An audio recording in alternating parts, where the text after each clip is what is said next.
Hello বন্ধুরা, আশা করি তোমরা সবাই ভালো আছো। তোমাদের প্রত্যেককে আমার চ্যানেলে স্বাগত জানাই। বন্ধুরা, আজকে ক্লাসে নিয়ে এসেছি একটি অনুচ্ছেদ রচনা। আজকে আমাদের এই অনুচ্ছেদের বিষয় হলো হাতি।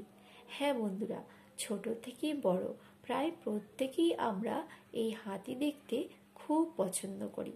তো এসো বন্ধুরা, আমরা আজকে এই অনুচ্ছেদের মাধ্যমে জানতে পারবো হাতির সম্বন্ধে। স্থলচর প্রাণীদের মধ্যে হাতি বৃহত্তম। হাতি তৃণভোজী বন্য প্রাণী, তবে পোষ মানিয়ে অনেক কাজে লাগানো যায়। স্থলচর প্রাণীদের কারোর সঙ্গেই হাতির তুলনা করা যায় না।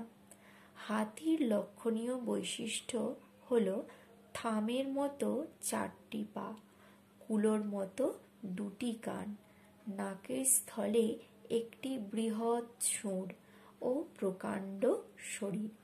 সুরের সাহায্যেই সে শ্বাস নেয়, খাবার মুখে পড়ে জল খায়। সুরে তার ভয়ঙ্কর জোর। সুরের সাহায্যেই সে সব কিছু জড়িয়ে ধরতে পারে। বাঘ, সিংহরা হাতিকে ভয় পায়। মুখ ও সুর দিয়ে দুভাবে পান করে বলে এর নাম দ্বীপ। সুরের দুপাশে আছে 2টি বড় দাঁত। লড়াইয়ের সময় এই দাঁত দুটি অস্ত্রের কাজ করে। 9 থেকে 12 ফুট উঁচু হাতির ওজন 2000 কিলোগ্রাম। এত ওজনের প্রাণীটি প্রায় 80 থেকে 150 বছর পর্যন্ত বাঁচে। মাদি হাতি একবার একটি বাচ্চার জন্ম দেয়। প্রায় সব দেশেই হাতি দেখা যায়। শ্যাম দেশে সাদা হাতিও দেখা যায়।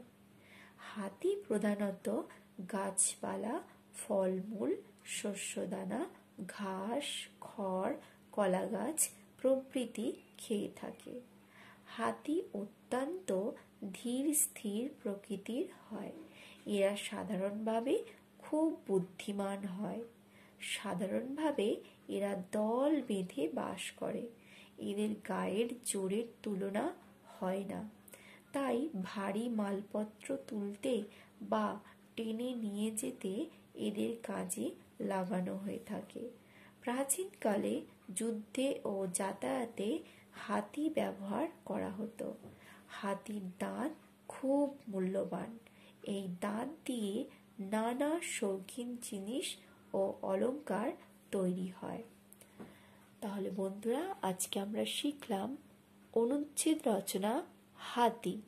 যদি তোমাদের ভালো লেগে থাকে তাহলে অবশ্যই ভিডিওটিকে লাইক এবং শেয়ার করবে, সাবস্ক্রাইব করবে চ্যানেলটিকে, সঙ্গে বেল আইকনটিকেও প্রেস করে দিবে, যাতে আমার চ্যানেলের সমস্ত তথ্য তোমরা সরাসরি পেয়ে থাকো।